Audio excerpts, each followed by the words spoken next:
Imagine your neighbor suddenly decides to charge you for borrowing their lawnmower, despite years of sharing tools freely. Now magnify that scenario to a national level, add billions of dollars, and you'll get a glimpse of what's unfolding between Canada and the United States. Sound unfair? That's exactly what Trudeau seems to think, and he's not holding back. To understand Trudeau's sharp criticism, let's first lay out the scene. Trump's proposed tariffs target key Canadian exports, particularly aluminum and steel, industries that are not only economic backbones for Canada but also symbols of national pride. These tariffs, according to Trump, are intended to protect American jobs. But here's the kicker. Many U.S. companies rely on Canadian imports for their operations, so the move feels less like protection and more like provocation. Trudeau has described it as punitive and illogical, words rarely used in diplomacy but perfectly chosen to make headlines. But why now? That's the question puzzling both economists and diplomats. Is this Trump flexing his economic muscles, or is it part of a broader strategy? Trudeau isn't just criticizing for the sake of it, he's ringing alarm bells about the real-world consequences. These tariffs could trigger a chain reaction affecting supply chains, increasing consumer prices, and even straining Canada-US relations. Picture a tightly wound rope suddenly fraying. Canada and the US have been trade partners for decades, and these tariffs threaten to undo that trust. But here's where it gets interesting. Canadian businesses are already mobilizing. Some are finding alternative markets while others are calling on Trudeau to retaliate with tariffs of their own. Could this turn into an all-out trade war? Stick around because the stakes are about to skyrocket. If you've ever seen Trudeau in action, you know he doesn't shy away from speaking his mind. In a press conference that could have doubled as a masterclass in diplomatic shade, he called Trump's move short-sighted and harmful to both nations.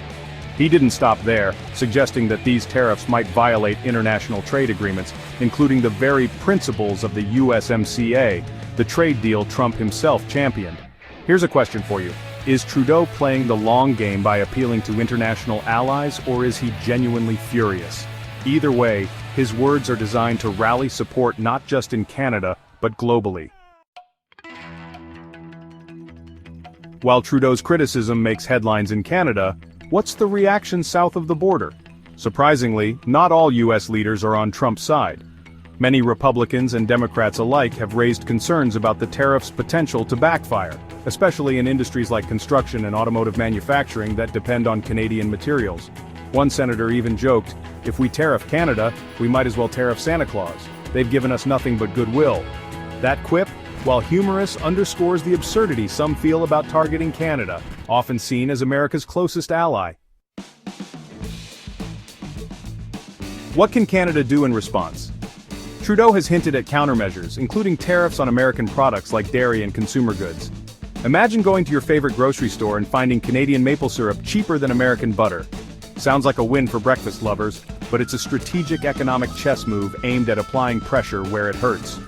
Trudeau has also reached out to European and Asian allies, signaling that Canada might pivot toward other markets if relations with the US deteriorate further. Could this be the beginning of a global trade realignment?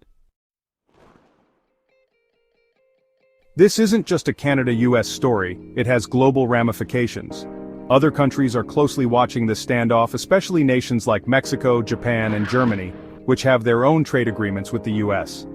If Trump's tariffs go unchecked, it could embolden similar moves elsewhere, destabilizing international trade norms. And let's not forget China.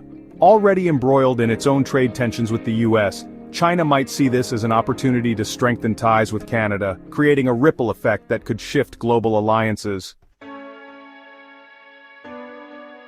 It's easy to get lost in the numbers and policies, but let's bring it back to the people. For Canadian workers in the aluminum and steel industries, these tariffs aren't just a policy debate, they're a threat to their livelihoods. Families are worried about job security, businesses are grappling with uncertainty, and communities are bracing for potential layoffs. Trudeau's message isn't just aimed at Trump, it's also a rallying cry to Canadians. He's urging unity, resilience, and innovation in the face of adversity, a message that resonates far beyond politics.